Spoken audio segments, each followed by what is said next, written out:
اللہ اکبر اللہ اکبر لا الہ الا اللہ واللہ اکبر وللہ الحمد اللہ اکبر لا الہ الا اللہ واللہ اکبر وللہ الحمد اللہ اکبر لا الہ الا اللہ واللہ اکبر وللہ الحمد اللہ اکبر کبیرا والحمد للہ کثیرا وسبحان اللہ بکرۃ واصیلا الحمد للہ حمدا کثیرا طیبا مبارکا فیہ الحمد للہ الذی ہدانا لہذا وما كنا لنہتدی لولا ان ہدانا اللہ الحمد للہ الذی بنعمتہ تتم الصالحات الحمد للہ رب العالمین والصلاة والسلام على سید الانبیاء والمرسلین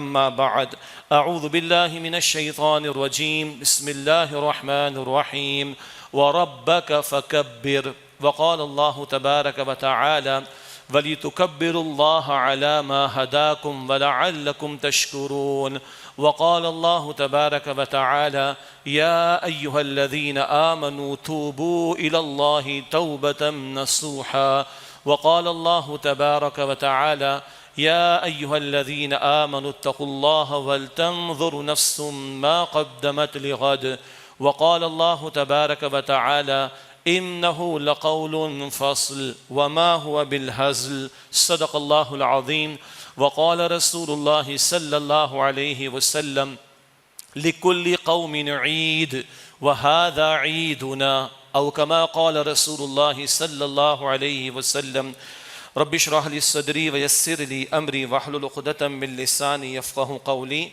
واجعل لي وزيرا من أهلي آمين يا رب العالمين۔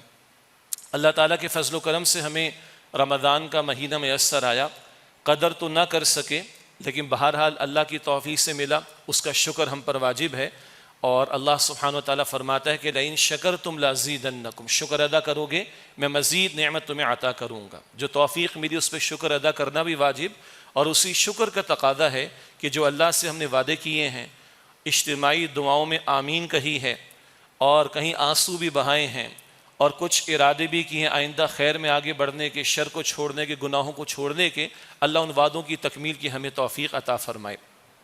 عید کا دن ہے، رسول اللہ علیہ السلام مدینہ تشریف لائے ہجرت فرما کر، وہاں دیکھا کہ لوگ کچھ 2 ایام مناتے ہیں، اور ظاہری بات اس میں کافرانہ مشرکانہ طرز عمل بھی اختیار کیا جاتا تھا۔ اسی مدینہ شریف میں سن 2 ہجری میں رمضان بھی آیا ہے، اور اس کے بعد عید کا بھی اہتمام ہوا ہے۔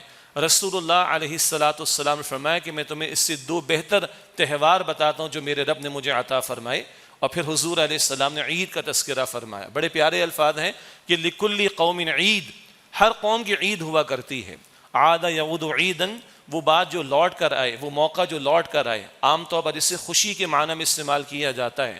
ہمارا دین دین فطرت ہے، اور انسان کے فطری جذبات کو ہمارے دین نے کچلا نہیں ہے، بلکہ ہمارے دین نے ان جذبات کو صحیح رخ پر ڈھالا ہے۔ اللہ نے انسان کو پیدا کیا، اللہ فرماتے کہ الا یعلم من خلق، کیا وہی نہ جانے گا جس اللہ نے پیدا فرمایا؟ تو وہ اللہ خوب جانتا ہے کہ اس بندے کی کیا لمیٹیشنز ہیں، اس بندے کے ساتھ کیا مشکلات ہیں، کیا اس کے فائدے کی بات ہے، کیا اس کے نقصان کی بات ہے، اور کیا اس کے احساسات اور جذبات اور میلانات اور انکلینیشنز کے معاملات ہیں۔ تو اللہ نے دین فطرت عطا کیا، ہمارے فطری جذبات کو دین نے ایکسیپٹ کیا ہے، اور اس کی نگیشن نہیں کی گئی ہے، بلکہ ان کو صحیح رخ پر ڈھالا گیا۔ انسان کے اندر ایک فطری جذبہ ہے جس کی تکمیل کے لیے اللہ نے نکاح کا پاکیزہ راستہ عطا کیا، کوئی اس کو انکار نہیں کر سکتا، اس کا انکار کرنا غیر فطری طرز عمل ہے۔ جیسے کہ مسیحیت کے ماننے والوں میں ایک تصور آ گیا کہ انسان نکاح کرے یا اللہ کرے، نکاح کر کے بیوی بچوں کو پالے، گھر گھر ہستی کے معاملات کو چلائے، اللہ کرے۔ چنانچہ وہاں مذہبی تصور یہ ہے کہ ایک پریسٹ جو ہے وہ نکاح نہیں کر سکتا، اور جو نکاح کر چکا وہ پریسٹ یعنی پادری نہیں بن سکتا۔ عجیب تصور ہے، یہ باطل تصور ہے، یہ غیر فطری تصور ہے۔ یہ ایک فطری خواہش اللہ نے بندے میں رکھی، اور بڑی پوٹنٹ ہے، اور اس کا بڑا مقصد ہے تاکہ اس نکاح کے ذریعے زوجین کا تعلق قائم ہو، تسکین کا سامان بھی ہو اور اولاد کا حصول بھی ہو، تاکہ نسل انسانی کا قافلہ آگے بڑھ سکے۔ یہ ایک جذبے کی میں نے بات آپ کے سامنے رکھی۔ انسان کے اندر غصے کا ایک جذبہ ہے، آتا ہے، اکثر جگہ غلط جگہ آتا ہے، صحیح دین نے اس کو صحیح رخ پر ڈھالا ہے، دین نے صحیح رخ پر ڈھالا ہے، اور صحیح رخ پر ڈھالنے سے مراد کیا ہے؟ اللہ کے دین کے احکامات ٹوٹے تو تمہیں غصہ آنا چاہیے نا۔ ام عائشہ رضی اللہ تعالی عنہ فرماتی ہیں رسول اللہ صلی اللہ علیہ وسلم نے کبھی ذاتی معاملات میں لوگوں سے انتقام نہیں لیا، حتیٰ کہ انتہا ہے کہ فتح مکہ کے موقع پر سب کو ہی معاف فرما دیا رسول اللہ علیہ السلام نے، جو جان کے دشمن بھی تھے۔ بس ریکارڈ کی درستگی کے لیے یاد رہے 16-17 نام لیے، اگر کعبے کے غلاف میں لپٹے ہوئے بھی ملے تو ان کو قتل کر دینا، یہ گستاخ تھے رسول اللہ علیہ السلام کی شان میں گستاخیاں کرنے والے۔ یہ ریکارڈ کی درستگی ضرور ہے، ورنہ آج میڈیا پر بھی یہ باتیں بیان نہیں ہوتی، میں خود بیان کرتا رہا ہوں، پتہ چلا بعد میں وہ ایڈٹ کر دیا گیا۔ اللہ اکبر کبیرہ، ہضم نہیں ہوتی یہ باتیں۔ معافی ہے اور عظیم اکثریت کی معافی ہے، مگر گستاخوں کو رسول اللہ علیہ السلام نے سزا دینے کا بھی حکم دیا، یہ ریکارڈ کی درستگی رہنی چاہیے۔ البتہ حضور کے بارے میں عائشہ فرما رہی ہیں ذاتی معاملات میں حضور نے کبھی غصہ نہیں دکھایا یا انتقام نہیں لیا، لیکن جب اللہ کا حکم ٹوٹتا تو سب سے بڑھ کر غصہ رسول اللہ کو آتا تھا صلی اللہ علیہ وسلم۔ ہم بھی چیک کر لیں کہاں غصہ ہمیں آ رہا ہے آج کل اور کہاں نہیں آ رہا۔ اللہ کے احکامات کے ٹوٹنے پر کتنی مرتبہ غصہ آتا ہے ہم چیک کر لیں، اور ہماری ذرا سی مرضی کے خلاف ہو جائے تو کیا سے کیا نہیں ہو جاتا۔ بہرحال یہ فطری جذبات ہیں، دین نے صحیح رخ پر ڈھالا۔ جب دین کے احکامات کے ٹوٹنے پر غصہ آئے گا تو دین کو قائم کرنے کا کوئی جذبہ پیدا ہوگا، کوئی اللہ کے دین کی سربلندی کے لیے جذبہ پیدا ہوگا، یہ پازیٹو ہے۔ دین دشمنوں پر غصہ ہونا چاہیے، شریعت کے احکامات کے توڑنے والے یا شریعت کی راہ میں رکاوٹ ڈالنے والوں پر غصہ آنا چاہیے۔ یہ کیا ہماری طاقت، ہماری صلاحیتیں چھوٹے موٹے غصوں کے اندر یہ ختم ہو جاتی ہیں، بڑے کام کے لیے ہمارا یہ جذبہ استعمال ہونا چاہیے۔ اسی طرح خوشی کا معاملہ، انسان منانا بھی چاہتا ہے، سیلیبریٹ بھی کرنا چاہتا ہے، دوسروں کو شریک بھی کرنا چاہتا ہے اور اپنے جذبات کا اظہار کرنا چاہتا ہے، یہ فطری جذبہ ہے۔ کوئی اس کا انکار کرے تو یہ غیر فطری بات ہوگی۔ تو اللہ کے پیغمبر بھی فرما رہے صلی اللہ علیہ وسلم کہ لِكُلِّ قَوْمٍ عید وَهَذَا عِيدُنَا، ہر قوم کی کوئی عید ہوا کرتی ہے، یہ ہماری عید ہے جو اللہ نے عطا فرمائی۔ مگر ہمارا عقیدہ، ہماری فکر، ہماری سوچ، ہماری تہذیب، ہماری ویلیوز، ہماری اقدار یہ جدا ہیں باقی لوگوں سے، تو ہمارا تہوار بھی باقی لوگوں سے جدا ہوگا۔ باقی لوگ خوشی کے موقع پر اندھا دھند فائرنگ بھی کر جاتے ہیں، کچھ ہمارے والے بھی کر جاتے ہیں۔ کل پرسوں بھی 2-4 ہلاکتیں ہو گئی ہیں خوشی منانے کے چکر میں، استغفر اللہ۔ اور باقی اقوام شراب پیتی ہے، کباب کھاتی ہے، شراب پیتی ہے، رقص و سرور کی محفلیں، اور ایکسیڈنٹ بھی کرتی ہے، مار دھاڑ بھی ہوتی ہے، نہ جانے کیا کچھ ہوتا ہے۔ اور ادھر اللہ کی شان دیکھیے، صبح سویرے اپنے گھروں سے نکل کر آ گئے ہیں، تکبیرات پڑھتے ہوئے آ رہے ہیں، اللہ اکبر لا الہ الا اللہ واللہ اکبر وللہ الحمد۔ اللہ کا نام لے کر دن کا آغاز ہو رہا ہے، اللہ کی تکبیرات کے ساتھ ہماری خوشی کا اظہار ہو رہا ہے۔ اور دین کتنا پیارا ہے، جہاں اللہ کی تکبیرات ہیں اور ابھی 2 رکعت نماز عید بھی ادا کریں گے، یہ اللہ کا حق ہے، وہیں اللہ کی مخلوق کا حق بھی اللہ نے معین فرما دیا۔ اسی عید الفطر سے پہلے، یعنی نماز عید الفطر سے پہلے صدقہ فطر ادا کرنے کی تعلیم ہے۔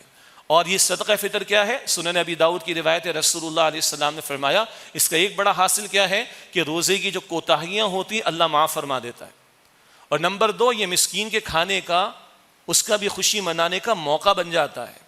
یہ ہے ہمارے دین کی خوبصورتی، بندہ اللہ کو بھی یاد رکھے اور بندہ مخلوق خدا کو بھی یاد رکھے، اور مخلوق خدا کا بھی حق ادا کرنے کی کوشش کرے، اور کوشش کیا کرے صدقہ فطر پہلے ادا ہو۔ ہم سب نے اپنے گھر والوں کے لیے شاپنگ تو شاید رمضان سے پہلے ہی کر لی ہوگی، کچھ نے رمضان میں کی ہوگی، تو اب کیا خیال ہے کہ صبح ہم اور آپ نماز عید کے لیے آ رہے ہوں اور اس وقت غریب کے ہاتھ میں 300 روپے ہم تھما دیں، تو خود سوچیے وہ کیا سیلیبریٹ کر سکے گا، لیکن پھر بھی ادا تو کرنا ہے صدقہ فطر۔ اور یہ 300 یا 320 روپے 325 روپے یہ کم از کم کا نصاب ہے گندم کے اعتبار سے، جو کا بھی نصاب ہے، کھجور کا بھی ہے، کشمش کا بھی ہے، وہ ریٹ سب ہمارے پاس موجود ہیں، 700 750 بھی جائے گا اور 1500 کے قریب بھی جائے گا کھجور کے اعتبار سے، اور اعلیٰ قسم کے کشمش پہ جائیں گے شاید 3000 کے لگ بھگ بھی پہنچ جائے گا۔ ہم خود سوچیں کہ 300 روپے میں تو شاید ہمارے 2 بچوں کی آئس کریم بھی شاید نہ آتی ہو، میں DHA کے اندر کھڑے ہو کر بات کر رہا ہوں یہ، اور ہم چاہیں کہ کسی غریب کے گھر میں 300 روپے میں خوشی آ جائے، چیک کر لیں، ادا تو ہو جائے گا، منیمم گندم والا اگر ادا کیا تو ادا تو ہو جائے گا، لیکن اگر ہم چاہتے کہ ہمارے روزوں کی کوتاہیوں کا کفارہ ہو تو ذرا چیک کریں ہمارے روزوں کی کوتاہیاں کتنی ہیں، اور ہم چاہتے ہیں کہ غریب کے گھر میں بھی خوشی کا سامان ہو جائے. تو جن کو اللہ نے وسعت عطا کی وہ بہتر انداز سے ادا کرتے ہیں ماشاءاللہ. میں ذاتی طور پر لوگوں کو جانتا ہوں جو 20-20 ہزار روپے ایک ایک بچے اور گھر کے ایک ایک فرد کا وہ فدیہ صدقہ فطر ادا کرتے ہیں. الحمدللہ رب العالمین. مقصد کیا ہے؟ اللہ کا نام لے کر دن کا آغاز. مقصد کیا ہے؟ غریب کو بھی خوشی میں شریک کرنے کا معاملہ. ایک ہماری رسم ہے, کوئی حرج کی بات نہیں ہے, ہم ایک دوسرے سے گلے ملتے ہیں, ایک دوسرے کو مبارکباد دیتے ہیں, اچھی بات ہے. دل کو بھی صاف کر لیں. اللہ مجھے بھی توفیق دے, آپ کو بھی توفیق عطا فرمائے. ہم رسماً گلے تو مل رہے ہیں لیکن شاید دل صاف نہیں ہو رہے, گھروں کے اندر دل صاف نہیں ہو رہے, دوستوں میں دل صاف نہیں ہو رہے, رشتہ داروں میں دل صاف نہیں ہو رہے, آپس میں دل صاف نہیں ہو رہے. ان دلوں کو صاف کرنے کا موقع ہے. اللہ تعالیٰ یہ آپس کی ہمیں محبت عطا فرمائے, نفرتوں کو اللہ تعالیٰ دور کر دے. اور اگر ایک سمبل کے طور پر ہم گلے ملنے کا اظہار کرتے ہیں, کوئی حرج نہیں ہے, ایک رسم کے طور پر ٹھیک ہے, لیکن کوئی اس میں اگر محض رسم ہی رہ جائے اور دل کے اندر کدورت موجود ہے تو یہ عید کا مقصد حاصل نہیں ہو سکے گا. اللہ تعالیٰ مخلوق خدا کو بھی ہمیں توفیق دے کہ ہم ان کو عید میں شامل رکھیں اور آپس میں جوڑ اللہ تعالیٰ مجھے آپ کو ہم سب کو عطا فرمائے. پھر ایک اور انداز سے دیکھیے اللہ نے یہ تہوار کتنے بامقصد بنائے. ادھر رمضان میں روزے کی عظیم عبادت کی تکمیل ہے, عید الفطر منا رہے ہیں, اور بعد میں حج کی عظیم عبادت کی تکمیل ہوگی اور ایک عظیم اکثریت قربانیاں پیش کر رہی ہوگی, عید الاضحیٰ منا رہے ہوں گے. وہاں بھی غریب کا حصہ رکھا. وہاں غریب کا حصہ کیا رکھا ہے؟ وہ گوشت میں اس کو بھی شامل کر لیا جائے. ہم تو سارا سال کھاتے پیتے ہیں, کتنے گھرانے جن کو شاید سال میں ایک ہی مرتبہ گوشت دیکھنا نصیب ہوتا ہو, ان کو کوشش کریں کہ زیادہ ہم دیں. ادھر بھی دیکھیں عید الفطر میں اللہ کا حق بھی مخلوق کا حق بھی ہے. عید الاضحیٰ میں بھی دیکھیں اللہ کا حق بھی ہے, وہاں بھی 2 رکعت نماز ادا کرتے ہیں, تکبیرات کا اہتمام کرتے ہیں اور قربانیاں پیش کر کے مسکینوں اور محتاجوں کو بھی خوشی میں شامل کرتے ہیں. ایک اور بات آپ کے علم میں ہوگی, عید الفطر کی نماز تھوڑا تاخیر سے ہوتی ہے, فجر کے بعد تھوڑا تاخیر سے ہوتی ہے تاکہ زیادہ سے زیادہ بلکہ سب لوگ صدقہ فطر ادا کر لیں پہلے. اور عید الاضحیٰ کی نماز بہت اول وقت میں ہوتی, بعض مرتبہ تو بس اشراق کا وقت ہو اور عید الاضحیٰ کی نماز شہر میں کچھ جگہوں پر ہو جاتی. حکمت کیا ہے؟ عید الفطر میں صدقہ فطر پہلے دینا ہے, غریب کو پہنچے, تو تھوڑا عید الفطر کی نماز تاخیر سے. عید الاضحیٰ میں کیا ہے؟ جلد نماز ادا ہو اور جلد قربانی پیش ہو اور غریب کو بھی گوشت پہنچ سکے, وہ بھی خوشی میں شامل ہو سکے. یہ ہمارا اتنا پیارا دین ہے, دنیا ترس رہی ہے اس چیز کو, اور جن کے سامنے اسلام کی یہ بیوٹی ہے کم از کم ان کو اپیل کرتی ہے, یہ چیزیں اپیل کرتی ہیں. اللہ تعالی ہمیں ہمارے دین پر اعتماد عطا فرمائے اور واقعتاً اس کی تعلیمات پر عمل کرنے کی توفیق عطا فرمائے. دوسری بات, رمضان کا مہینہ گزرا, 1 مہینہ لگا اللہ کی توفیق سے. جمعے کی خطبات میں بھی بات ہوئی, صرف یاد دہانی کا اس وقت مقصود ہے, اور وہ یہ کہ مجاہدانہ تربیت سے گزرے. 14 گھنٹے کا روزہ رکھا ہے الحمدللہ رب العالمین. راتوں کو قیام بھی کیا ہے, تراویح میں 1.5 گھنٹہ تو لگتا ہی تھا عموماً, اور یہاں قرآن اکیڈمی کے مساجد میں اور مقامات پر وہ تو دورے ترجمہ قرآن کے ساتھ پوری رات کا معاملہ ہو جایا کرتا تھا. یہ ساری مجاہدانہ تربیت کا حاصل کو کچھ نکلنا چاہیے نا. تو ایک ہے رمضان چلا گیا مگر اللہ کی بندگی کا تقاضا باقی ہے.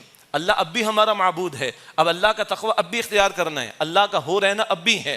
تو اس پوری محنت کا کیا نتیجہ نکل رہا ہے, اس کو تھوڑا سا ہمیں انالیسس کرنے کی ضرورت ہے, توجہ کرنے کی ضرورت ہے. اللہ اب بھی اللہ ہے, اللہ اب بھی معبود ہے, اور اللہ کی بندگی کے تقاضے اب بھی ہیں. رمضان کے گزر جانے اور عید کے منا لیے جانے کے بعد کوئی اللہ کی بندگی کے تقاضے ختم نہیں ہو گئے. یہ جو مجاہدانہ تربیت سے اللہ نے گزارا, اللہ کھڑا کرنا چاہتا ہے امت کو. یہ بات ہم نے رمضان میں خطبوں میں کی ہے, جمعے میں. حاصل کلام یہ کہ عرب اپنے گھوڑوں کو بھوکا پیاسا رکھتے تھے, اس کو وہ صوم کہتے تھے, صوم الفرس, گھوڑے کا روزہ. اور ان گھوڑوں کو وہ ان کا اسٹیمنا بڑھاتے تھے تاکہ جب لوٹ مار کے لیے, جنگ کے لیے گھوڑوں کو استعمال کیا جائے تو وہ کھڑے رہیں, ڈٹے رہیں, استقامت کا مظاہرہ کریں. وہ صوم کا لفظ ہے جو قرآن پاک میں استعمال ہوا, سیام, اور وہ روزہ رکھنا ہم پر فرض کیا گیا. اب ہم نے بھی میدان میں اترنا ہے, اور یہ میدان میں اترنے والے کون ہیں؟ یہ عام لوگ نہیں, یہ محمد رسول اللہ علیہ السلام کی امتی ہیں. اور ہمیں چھوٹے کاموں کے لیے اللہ نے پیدا نہیں کیا. گھر بنا لیے, کاروبار کر لیا, انتہائی ادب سے عرض کروں گھر تو چڑیا بھی بنا لیتی ہے, یہ بڑا کام نہیں ہے, بس ایک ضرورت ہے, دیٹس اٹ. ہمیں اللہ نے چھوٹے کاموں کے لیے پیدا نہیں کیا. ہم محمد رسول اللہ کی امتی ہیں, اور محمد رسول اللہ کے دین کے امین ہیں, اور محمد رسول اللہ کی محنت کے امین ہیں. اور ساری دنیا کا درد ہمارے اندر ہونا چاہیے. خنجر کسی پر چلے تڑپتے ہیں ہم امیر, سارے جہاں کا درد ہمارے جگر میں ہے. یہ مجاہدانہ تربیت اگر وہ گھوڑوں کو دیتے تھے اس معنی میں کہ وہ مشقت جھیلیں، ان کا اسٹیمنا اسٹرینتھ بڑھے اور وہ میدان میں کھڑے ہو سکیں. تو اللہ بھی ایمان والوں کو میدان میں کھڑا کرنا چاہتا ہے. رسول اللہ کا رمضان تو بڑا متحرک تھا صلی اللہ علیہ وسلم. رسول اللہ کے رمضان میں بدر بھی آیا، رسول اللہ کے رمضان میں فتح مکہ بھی ہوئی ہے، مجاہدانہ تربیت ہے وہاں پر. تو اب دیکھیں کہ ہم رمضان کے بعد کہاں کھڑے ہوں گے. اللہ مجھے اور آپ کو پوری زندگی اپنی بندگی کی توفیق عطا فرمائے. تیسری بات، رمضان کے روزوں کا حاصل تقوی.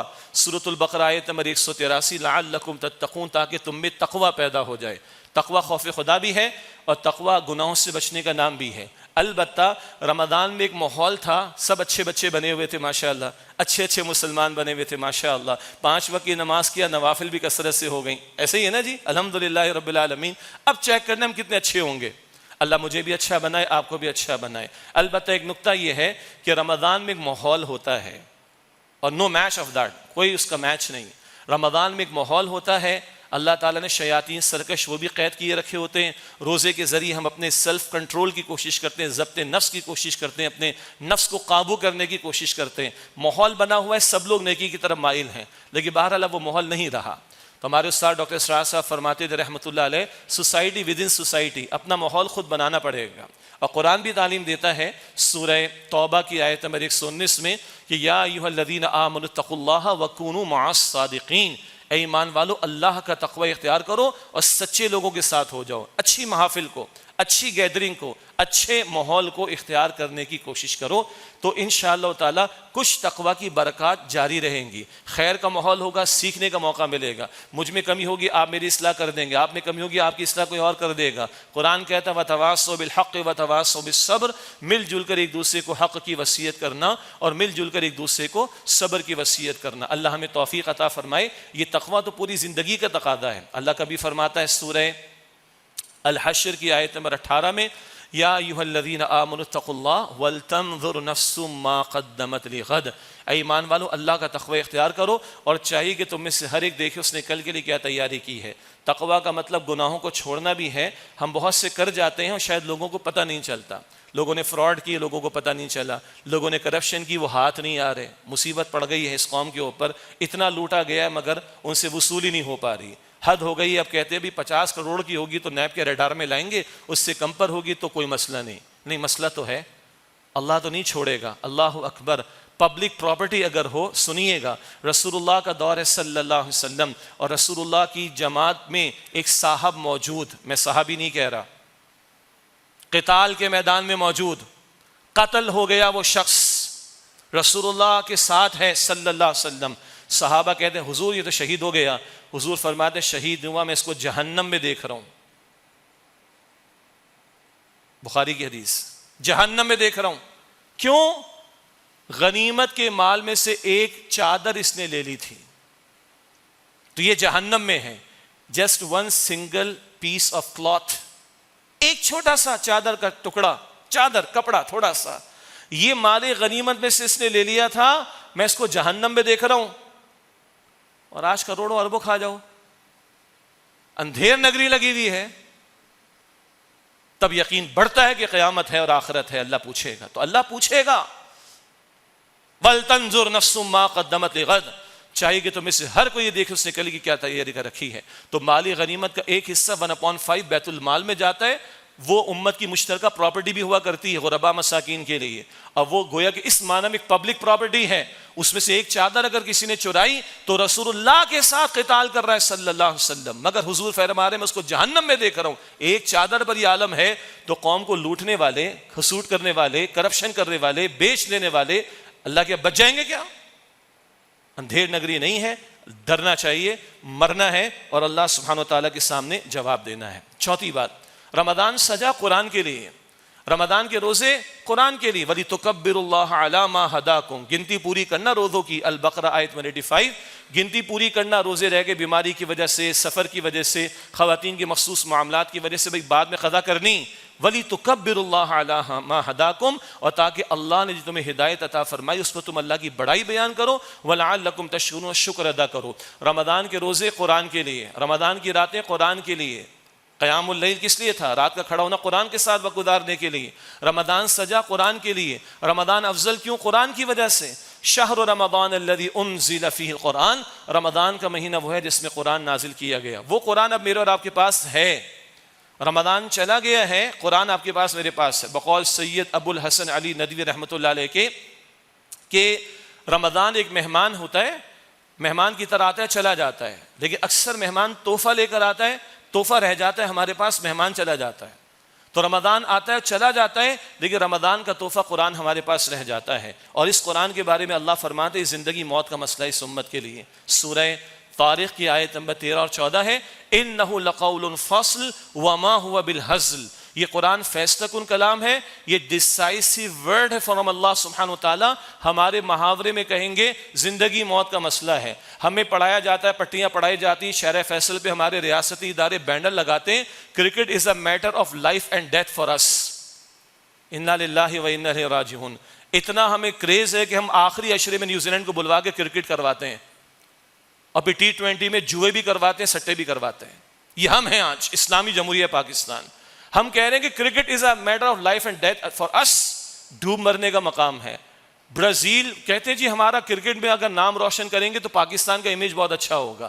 برازیل فٹ بال میں بہت اوپر رہا ہے، پہلے اس کا پلیئر بہت مشہور رہا ہے. جی برازیل کدھر کھڑا ہے دنیا میں رینکنگ کے اعتبار سے؟ تو اگر وہ اسپورٹس میں بہت آگے تھا تو کیا وہ اس بنیاد کے اوپر دنیا میں کوئی ترقی کر جائے گا؟ ہمیں عجیب عجیب پٹیاں پڑھائی جا رہی ہیں. Cricket is a matter of life and death for us. No, Allah says in the Quran, this Quran is a matter of life and death for you. وَمَا هُوَ بِالْحَزْلِ. It is nothing purposeless کہ جس کو تم فراموش کر دو، نظر انداز کر دو، تمہارے پاس وقت نہ ہو قرآن حکیم کے لیے. اللہ ہماری کوتاہیوں کو معاف کرے. آج ذلیل کیوں ہیں ہم؟ قرآن کو چھوڑنے کی وجہ سے. اللہ کے رسول نے فرمایا صلی اللہ علیہ وسلم ان اللہ یرفع بہذا الکتاب اقواما ویضع بہ آخرین.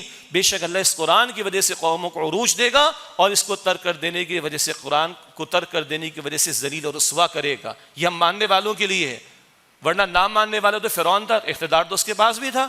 نہ ماننے والا قارون تھا، مال کے ڈھیر تو اس کے پاس بھی تھے. یہ رول ماننے والوں کے لیے. تم ماننے کا دعویٰ کرتے ہو قرآن کو، تو قرآن کو مانو گے، قرآن کی مانو گے، قرآن کا نفاذ کرو گے، قرآن کے احکام کو لاگو کرو گے تو عزت ملے گی، ورنہ ذلت ملے گی. تمہیں مل رہی ہے آج.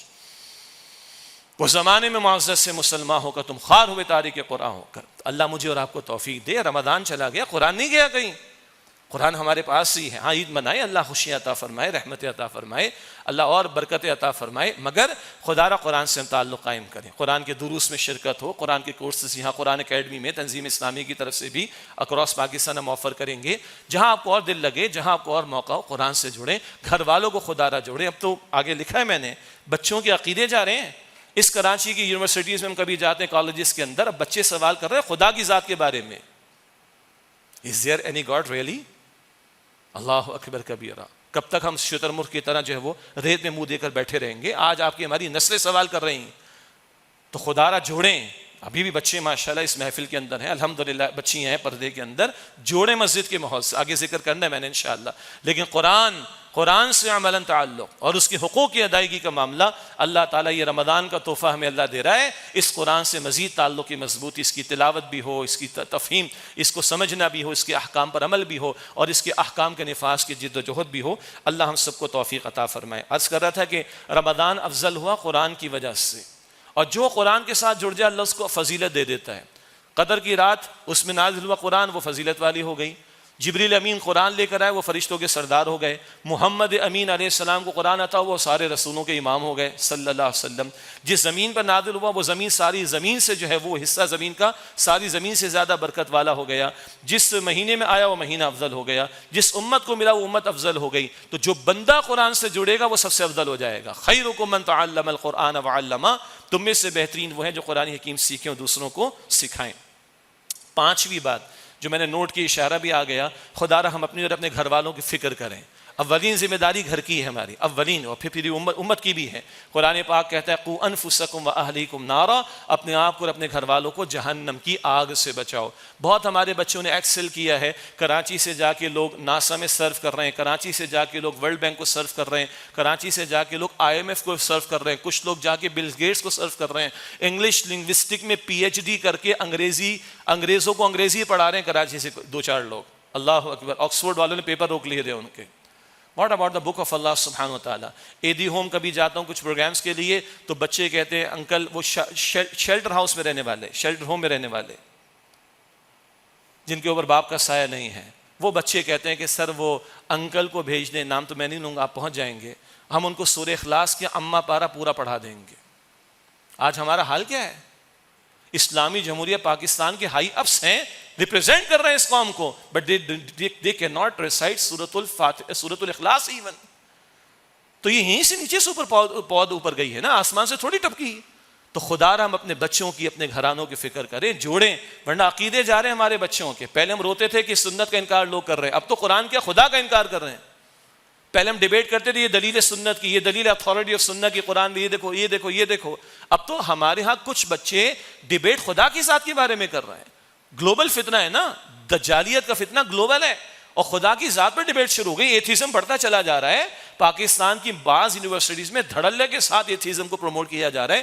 اللہ ہماری حفاظت فرمائے. اپنے گھر والوں کو، اپنے آپ کو جوڑیں قرآن سے، جوڑیں قرآن کی محفلوں سے، جوڑیں مساجد کے ماحول سے، جوڑیں دینی اجتماعیتوں سے، جوڑیں اچھے ماحول سے جہاں آپ کا دل ٹھوکے. لیکن اس کی ہمیں فکر کرنی. اگلی بات، چھٹی بات، اس مملکت خدا داد کی فکر کرنی. یہ اللہ کا بڑا انعام ہے. جس اللہ نے رمضان میں قرآن دیا، اسی نے قدر کی رات میں ہمیں اپنے فضل سے چھپڑ پھاڑ کر یہ پاکستان دیا تھا، مگر لیا تھا کلمے کے نام پر. کلمہ نیچے ہوا، زبان اوپر آئی، 71 میں کوڑا برس گیا، بنگلہ دیش بن گیا. آج اور جذبات اور موٹیوز اوپر آ رہے ہیں، ہمارے مسئلے سدھر کے نہیں دے رہے. کبھی رشیا کے سامنے جھکے، پھر امریکہ کے سامنے جھکے، اب پنڈولم کی طرح ادھر سے ادھر ہو رہے ہیں، مگر ایک کے سامنے جھکنے کو تیار نہیں ہو رہے. وہ ایک سجدہ جسے تو گراں سمجھتا ہے، 1000 سجدوں سے دیتا ہے آدمی کو نجات. اور آج ہمارا مجموعی قومی مسئلہ کیا ہے، معاملہ کیا ہم سب کے سامنے؟ دستگیر باں ہیں. زبان ایسی ہمارے بعض سیاست دانوں کی اور چند مذہبی سیاسی رہنماؤں کی، ایسی زبان کہ شاید ہم گھر والوں کے سامنے ڈسکس بھی نہ کر سکے، سن بھی نہ سکیں. یہ اس وقت ہماری صورتحال ہے. بھارت یہ سب مسلمان ہیں، چاہے وہ ریاستی اداروں کے اہلکار ہوں، ہمارے ریاستی اداروں کے سربراہان ہوں، عدلیہ کے ججز ہوں، حکمراں ہوں، اپوزیشن، سب مسلمان ہیں بھائی. ہمارا کو لینا دینا کرسی اقتدار کے اعتبار سے نہیں، ہمارا لینا دینا یہ کہ ہمیں اپنی آخرت مطلوب ہے، اور اس آخرت کی کامیابی کے لیے ادھر اللہ کا دین مطلوب ہے، اور اس اللہ کے دین کے نام پر یہ مملکت خدا داد ہم نے لی تھی. بڑے جذبات ہیں لوگوں کے اور بہت سارے معاملات کے اوپر، لیکن اللہ کے دین کے معاملے میں جذبات نظر نہیں آتے. کوئی تحریک نظر نہیں آ رہی کہ شریعت کے نفاذ کے لیے ہم کھڑے ہونے کو تیار ہوں، منکرات کے خاتمے کے لیے کھڑے ہونے کو تیار ہوں. اس سے کم پر پاکستان کا مسئلہ نہیں سدھرے گا. جیسے پوری امت کے بارے میں کہا کہ اپنی امت پر قیاس اقوام مغرب سے نہ کر، خاص ترکیب میں قوم رسول ہاشمی. اسی طرح یہ مملکت خدا داد خاص ہے پوری مسلم ورلڈ کے اندر، جو کلمے کے نام پر ہم نے لیا، اس کی طرف پیش رفت ہوگی اپنی ذات سے شروع، پھر اللہ کے دین کی دعوت کا مستقل عمل سارے طبقات میں، اور پھر اللہ کے دین کے نفاذ کی جد و جہد. اس کے بغیر گزارا نہیں. اور آخری بات اسی تسلسل میں ہے، اور وہ امت کی ذبح حالی کا معاملہ. آج امت کے ساتھ جو کچھ بیت رہا ہے پرانی باتیں ہو گئی، لیکن وہ شدت بڑھتی چلی جا رہی. کشمیر ہو، فلسطین ہو، برما کی تو ہم بات ہی نہیں کرتے. یہ سب کچھ کیوں ہے؟ امت کو محمد مصطفیٰ علیہ السلام کی نمائندگی کے لیے کھڑا کیا گیا. اور آج امت میں ایک ملک ہم نہیں دکھا سکتے جہاں بتائیں کہ یہ اللہ کا دین ہے، آؤ یہاں پر دیکھو اسلام کی برکات. اور امت کی ذبح حالی کا ایک ہی حل ہے. اللہ کہتا ہے سورہ محمد کی آیت نمبر 7 میں صلی اللہ علیہ وسلم، ان تنصروا اللہ ینصرکم، اللہ فرماتا ہے کہ تم اللہ کی نصرت کرو گے، اللہ کی مدد کرو گے تو اللہ تعالیٰ تمہاری مدد فرمائے گا. اور وہ اللہ کی مدد کیا ہے؟ ہم تکبیریں پڑھ کر آئے ہیں، خطبے میں تکبیریں بہت ساری ہوں گی انشاءاللہ تعالی. اللہ اکبر، اللہ اکبر، لا الہ الا اللہ، واللہ اکبر، اللہ اکبر وللہ الحمد. اللہ بڑا ہے، کیا مطلب اللہ بڑا ہے؟ بس اللہ بڑا ہے کہہ دیا کافی؟ کیا اللہ واقعتاً بڑا ہے؟ میرے گھر میں بڑا ہے، میرے گھر میں اللہ کا حکم بڑا ہے، میرے کاروبار میں اللہ کا حکم بڑا ہے، میرے اس معاشرے میں اللہ کا حکم بڑا ہے، ہماری پارلیمنٹ میں اللہ کا حکم بڑا ہے، ہماری عدالت کے ایک فیصلوں کے اندر اللہ کا حکم بڑا ہے. سوال یہ نشان ہے. تو تکبیر کا مطلب صرف اللہ اکبر کہنا نہیں، اللہ کی بڑائی کا نفاذ بھی ہے. اس ذات 5-6 فٹ کے وجود سے لے کر اس زمین پر اللہ کے حکم کا نفاذ، اس سے کم پر اللہ کی مدد نہیں آئے گی. ہمارے حالات نہیں سدھریں گے. کوئی کافر بن کر دنیا لینا چاہے تو فرعون بنے، ابو لہب بنے، حامان بنے، قارون بنے، نمرود بنے، مل جائے گی. یہ امت اگر چاہتی کو عروج دنیا میں، تو اللہ کی تکبیر، اللہ کی بڑائی کے نفاذ، اس سے کم تر پر امت کی ذبح حالی کا کوئی حل نہیں ہو سکتا. اللہ تعالی ہمیں سمجھ عطا فرمائے. اللہ ہمیں ماہ رمضان کے بعد بھی اپنی بندگی کی توفیق دے، عید کی خوشیاں عطا فرمائے. مخلوق خدا کو بھی ان خوشیوں میں شامل کرنے کی توفیق عطا فرمائے۔ اللہ قرآن سے جڑے رہنے کی توفیق دے، گھر کی فکر کرنے کی توفیق دے، اس مملکت کے ساتھ سنسیئرٹی ہمیں عطا فرمائے اللہ سبحانہ و تعالیٰ، اور امت والا درد عطا فرمائے، اور اللہ اپنے دین کی کلمے کی سربلندی، اپنے کلمے کی سربلندی کے لیے ہم سب کو قبول فرمائے۔ اللہ ہم سب کی، ہمارے والدین کی، ہمارے بزرگوں کی، مرحومین کی، تمام مسلمانوں کی مغفرت فرمائے۔ اللہ ہمارے تمام بیماروں کو ایمان کے ساتھ شفا عطا فرمائے۔ اللہ ہم سب کو جہنم سے آزاد فرمائے۔ اللہ ہم سب کو جنت الفردوس عطا فرما دے۔ وآخر دعوانا ان الحمد للہ رب العالمین۔